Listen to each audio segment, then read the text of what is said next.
고유정 소식인데 이 살해된 전 남편의 시신이 발견됐는지 여부가 아직까지도 확실치 않죠. 네, 맞습니다. 수사기관은 열심히 찾고 있는 상황인데요. 예. 어제 오후에 이 고유정이 범행 후에 들른 부친 아파트 이 쓰레기 배관에서 뼈로 추정되는 물체를 발견해서 지금 국과수에 감정을 의뢰한 상태입니다. 예. 경찰은 일단 이것에 대해서 그 살해된 강모 씨의 것이라는 추정 근거는 없다. 하지만 가능성을 염두하고 감정 의뢰했다고 이야기를 한 상태입니다. 네. 과거에도 몇 번 있었습니다. 지난 5일이었죠. 인천 서구의 한 재활용 업체에서 강 씨의 것으로 추정이 되는 라면 박스 2개 분량의 뼈 추정 물체를 발견해서 국과수 감정 의뢰를 했는데 예. 동물뼈로 발견이 됐었습니다. 예. 그리고 지금 아직 결론이 안 나온 게 하나가 더 있는데요. 네. 지난 18일 경기도 김포시 소각장에서 뼈 조각 40여 점을 발견했는데 이 부분에 대해서는 분석 결과를 기다리고 있습니다. 예. 네.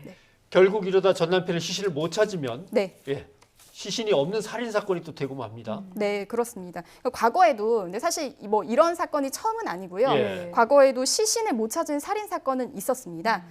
근데 이제 중요한 건 뭐냐면 이제 범행 동기 그리고 또 계획 범행임이 명백하다면 예. 이 재판에는 큰 문제가 없다라고 보는 것이 전문가들의 의견입니다. 뭐 관련해서 좀 구체적으로 사건을 좀 말씀을 드리면요. 예. 4년 전에도 경기도 화성시에서 발생한 일명 육절기 살인 사건이 있었습니다. 예. 그러니까 2015년 2월에 화성에서 발생을 한 건데 이 세입자인 범인이 집주인 여성을 살해한 다음에 육절기를 이용해서 시신을 훼손하고 예. 인근 개울가에 이제 시신을 유기한 사건입니다. 네. 이 당시에도 지금 이 사건과 굉장히 좀 유사한 상황이었는데요.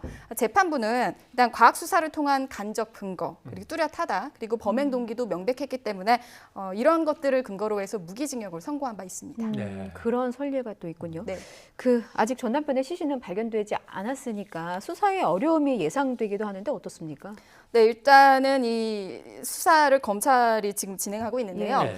피의자 고유정에 관련된 구속 기간을 연장을 했습니다. 네, 그래서 일단 제주지검은요 경찰 수사를 바탕으로 지금 보강 수사를 하고 있다. 그런데 2차 구속 만기일인 오는 7월 1일까지는 좀 수사를 연장하겠다라고 밝혔습니다. 예. 근데 검찰 역시 이제 뭐 고유정 혐의 입증은 큰 문제가 없다라고 이야기를 하고 있는데 그 이유 중에 하나가 이제 고유정이 일단 본인의 범행을 인정하고 있기 때문이다라고 예. 설명하고 있습니다. 예. 혐의를 인정하는데 이런저런 수사의 진척과 관련해서 뭐 네. 협조는 잘 하고 있는 건가요? 네, 그 부분도 사실 여론도 그렇고 굉장히 관심이 많은 부분인데요. 네. 특히 이제 언론 얼굴이 공개된 이후로 뭐 비협조적이다 뭐 이런 얘기가 나오지 않았습니까? 예. 그런데 검찰은 이 부분에 대해서는 일체 밝힐 수 없다라고 이야기를 합니다.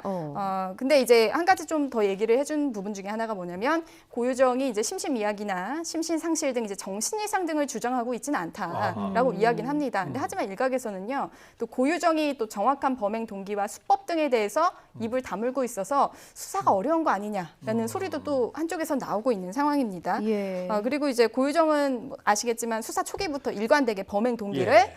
전 남편이 자신을 성폭행하려고 해서 대항하는 과정에서 우발적으로 발생한 범행이다라는 걸 예. 뭐 고소하고 있는 상황이죠. 쉽게 혐의를 인정을 하는 거 보면 뭔가 또 감추고 있는 게 있으니까 그거는 빼놓고 아마 빨리 끝내려고 하는 느낌도 드는데 그건 뭐 수사가 진전돼 봐야 알 수 있는 거니까요. 그쵸. 네, 이현아 기자 수고하셨습니다.